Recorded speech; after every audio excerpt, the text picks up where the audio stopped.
नमस्कार बच्चों, मैं संगीता शर्मा। मेरे चैनल मैथाइन सब पर मैं आपको विज्ञान विषय पढ़ाऊंगी। आज हम कक्षा 8 का पहला पाठ कृषि प्रबंधन पढ़ेंगे। कृषि प्रबंधन, एग्रीकल्चर मैनेजमेंट। पाठ पढ़ने से पहले हम ये जानेंगे कि कृषि प्रबंधन कहते किसे हैं। कृषि प्रबंधन किसान द्वारा फसल बोने से पूर्व खेत की तैयारी से लेकर तैयार फसल को मंडी में बेचने के लिए जाने तक की संपूर्ण प्रक्रिया फसल उत्पादन या कृषि प्रबंधन कहलाती है। कृषि प्रबंधन कहते किसे हैं?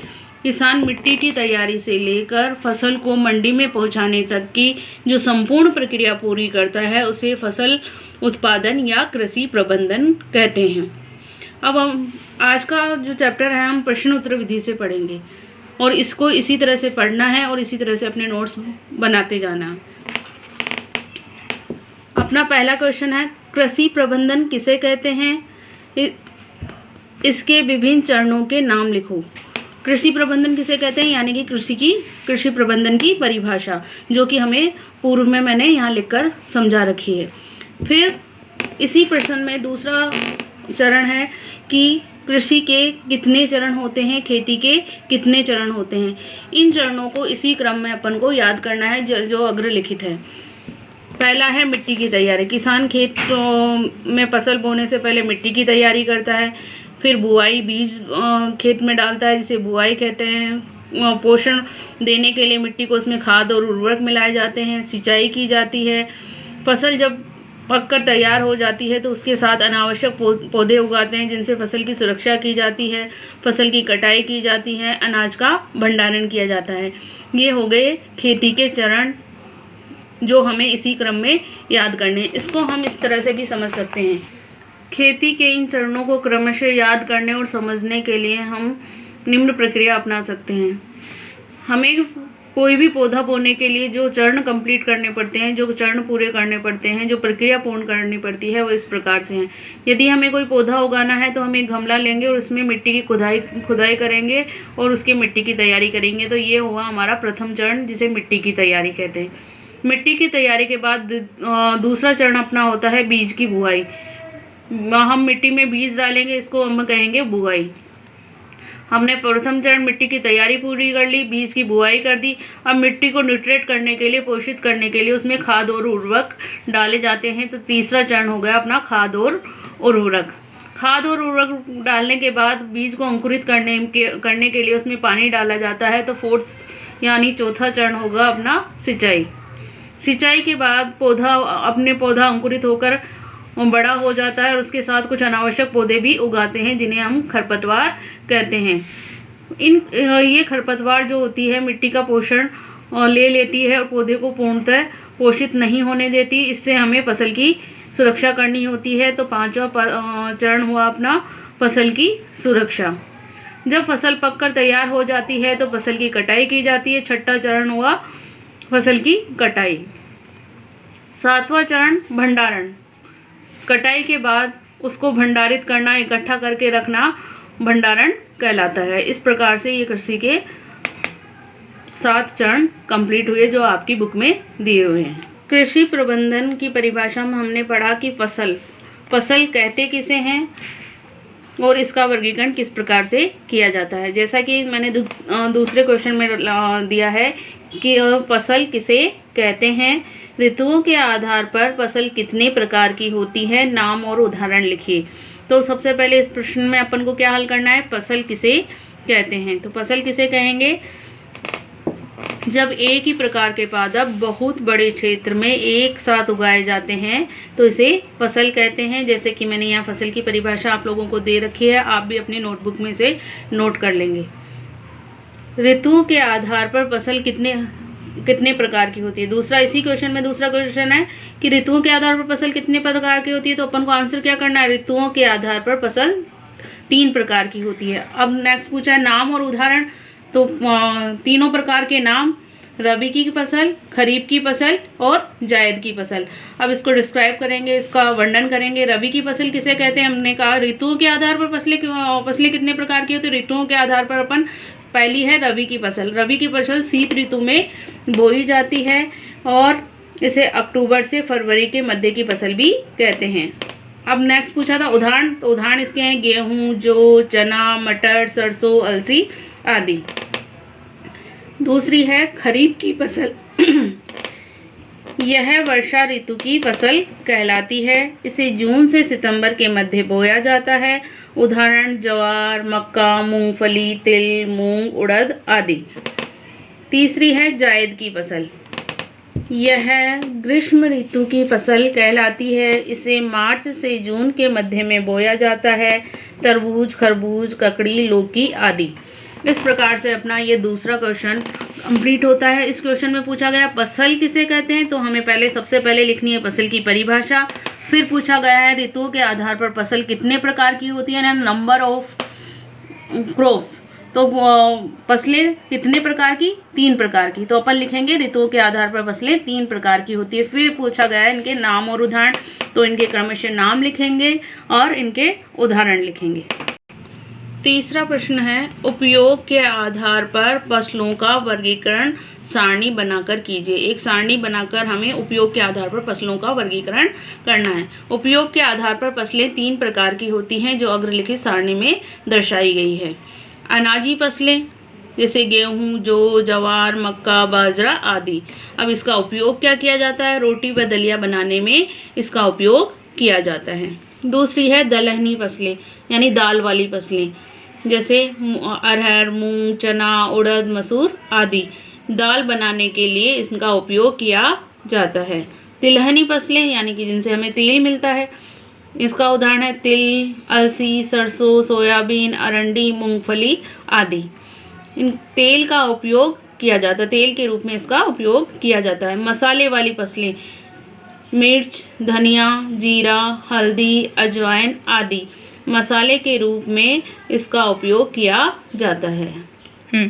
फल या सब्जी आम, बेर, माल्टा, भिंडी, लौकी, गोभी आदि ये फल और सब्जियों में आते हैं। इनका उपयोग हम फल और सब्जी के रूप में करते हैं।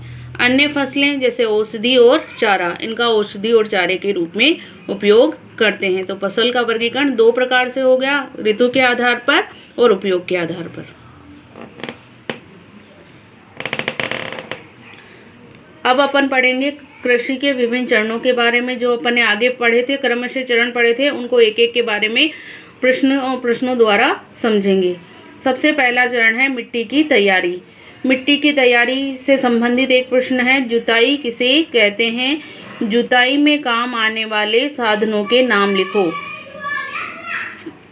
इसका आंसर हम जुताई की परिभाषा से स्टार्ट करेंगे। जुताई मिट्टी में हल चलाकर उसे उलट पुलट कर पोला करने को ही हम जुताई कहते हैं।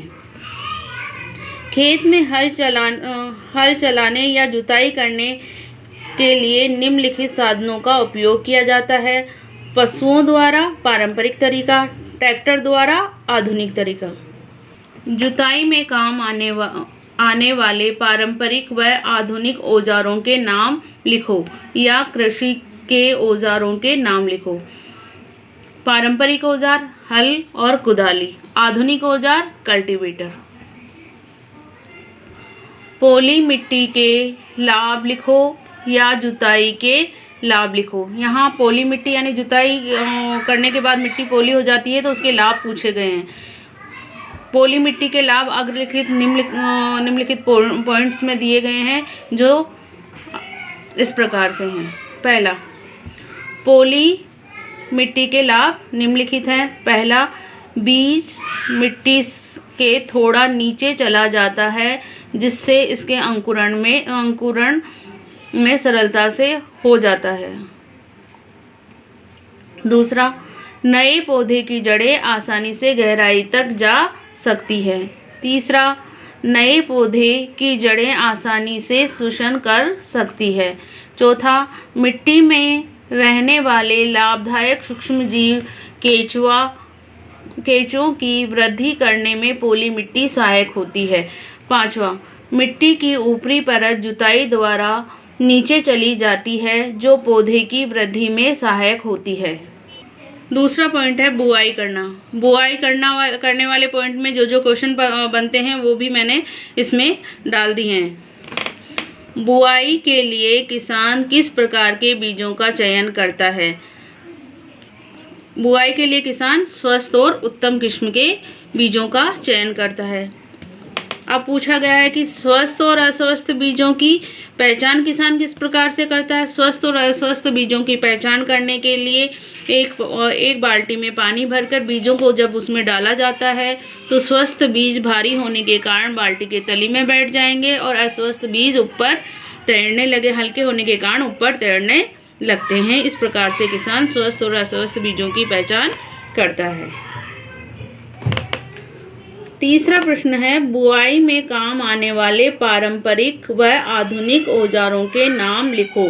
पारंपरिक औजार है हल पर लगा कीपनुमा यंत्र। बुआई के लिए क्या यूज़ किया जाता है? पारंपरिक औजार के रूप में हल पर लगा कीपनुमा यंत्र।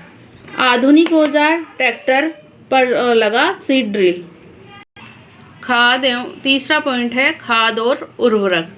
इस पॉइंट का पहला प्रश्न है, खाद एवं उर्वरक किसे कहते हैं? मिट्टी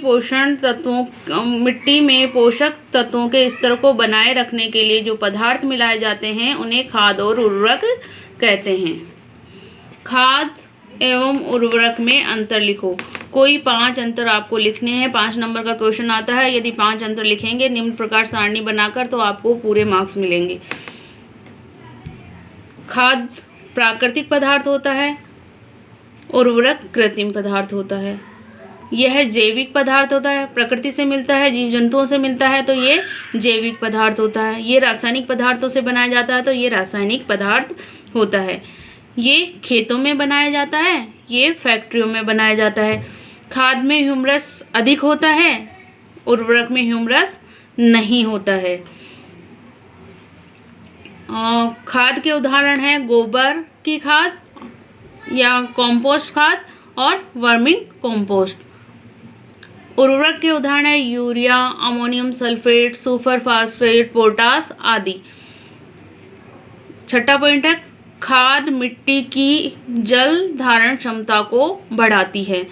उर्वरक की जल धारण क्षमता कम होती है, अर्थात इसमें जल धारण क्षमता नहीं के बराबर होती है। अभी खाद और उर्वरक के में जब हमने अंतर पढ़ा था तो हमने पढ़ा था कि खाद में ह्यूमरस की मात्रा अधिक होती है। अब ह्यूमरस किसे कहते हैं? मिट्टी की जो गहरे काले रंग की परत होती है उसे ह्यूमरस कहते हैं। इसमें पोषक तत्वों की मात्रा अधिक होती है। जैविक खाद का उपयोग ज़्यादा क्यों करना चाहिए? या अपन यूँ कह सकते हैं कि जैविक खाद के लाभ लिखिए। दोनों प्रश्नों का एक ही तरह से उत्तर लिखेंगे जो नीचे लिखा गया है। जैविक खाद का उपयोग ज़्यादा करने के निम्नलिखित कारण है या जैविक खाद के लाभ अग्रलिखित है। पहला, जैविक खाद मिट्टी का पुनर्गठन करने में सक्षम है। मिट्टी का पुनर्गठन मीन्स मिट्टी को पोषित करने के लिए, मिट्टी को अच्छा बनाने के लिए आवश्यक है या उसके लिए ये अच्छी होती है। यह लाभदायक जीवाणु केंचुए की वृद्धि तेजी से करती है। जब जैविक खाद मिलाई जाएगी तो मिट्टी पोली हो जाएगी जिसके कारण लाभदायक जीवाणु और केंचुआ आसानी से वृद्धि कर सकेगा। यह मिट्टी को पोली बनाती है जिससे जड़ों में शोषण की क्रिया सरलता से होती है। जैविक खाद मिट्टी को पोली बनाती है और जो पौधों की जड़ों को शोषण में सहायता करती हैं। इससे मिट्टी की जल धारण करने की क्षमता बढ़ जाती है। वाटर एब्जॉर्प्शन, पानी को सोखने की क्षमता बढ़ जाती है। चौथा पॉइंट है सिंचाई करना। सिंचाई किसे कहते हैं? जल के स्रोतों के नाम लिखो। सिंचाई फसल को विभिन्न प्रकार के कृत्रिम साधनों द्वारा समय समय पर पानी देना या पानी डालने की प्रक्रिया को सिंचाई कहते हैं।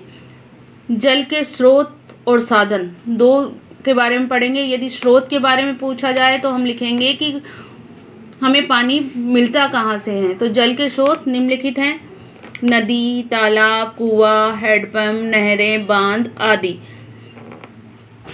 दूसरा प्रश्न है सिंचाई के पारंपरिक व आधुनिक साधनों के नाम लिखिए। ऊपर पढ़ा था अपन ने स्रोत, अब पढ़ रहे हैं अपन साधन। साधनों के नाम लिखिए। तो पारंपरिक साधन में आते हैं अपने चड़स, डेकली, रहट, मोट। आधुनिक साधन में आते हैं नलकूप, विद्युत पंप, डीजल पंप। सिंचाई की आधुनिक विधियां कौन कौन सी हैं, इनमें अंतर लिखिए। या अपन यूँ भी कह सकते हैं, ये प्रश्न इस तरह से भी बनता है कि जल की बचत वाली सिंचाई की विधियां कौन सी है, जिसमें जल संचय होता है, जल की बचत होती है, वह विधियां कौन कौन सी है।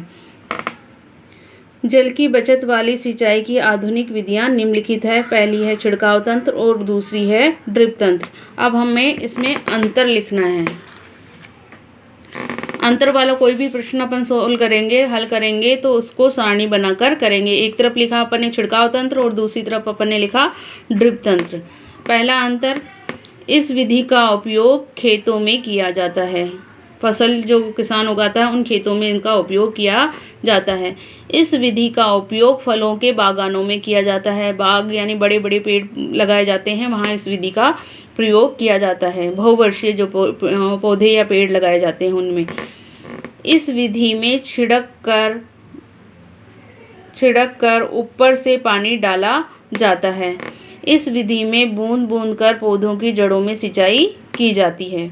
तीसरा अंतर है, इस विधि का उपयोग असमतल भूमि के लिए किया जाता है। इधर तीसरा अंतर है, इस विधि का उपयोग समतल भूमि के लिए किया जाता है। और चौथे अंतर में दोनों के डायग्राम बना देंगे, जैसे कि आपके बुक में बने हुए हैं या जो नीचे मैंने बनाए हैं, इस तरह से भी आप बना सकते हैं। और फोर्थ पॉइंट है डायग्राम वाला, चित्र वाला। हाँ, जैसा कि मैंने नीचे चित्र बनाकर दिखा गए हैं, आप वो चित्र भी आप इसमें फोर्थ पॉइंट में बना सकते हैं, या अपनी बुक में बने हुए डायग्राम भी आप इस फोर्थ पॉइंट में डाल सकते हैं। बच्चों, मैंने जो आपको ये पाठ पढ़ाया है वो प्रश्नोत्तरी विधि से पढ़ाया है। प्रश्नों की सहायता से मैंने इस चैप्टर के सारे टॉपिक पूर्ण किए हैं। इसको इसी क्रम में अपनी नोटबुक में लिखें और इसको याद करें। इससे आप इस चैप्टर से संबंधित सारे क्वेश्चन हल कर पाएंगे, चाहे जैसे क्वेश्चन हो। यदि आपने इतना कर लिया तो इसको दोबारा पढ़ने की आपको ज़रूरत नहीं पड़ेगी, केवल एक रिवीजन आपको करना होगा। मेरा वीडियो देखने के लिए धन्यवाद। आप मेरे इस चैनल को लाइक करें, सब्सक्राइब करें और बेल आइकन को दबाएं, ताकि आप आगे से आगे मेरा वीडियो देख पाएँ।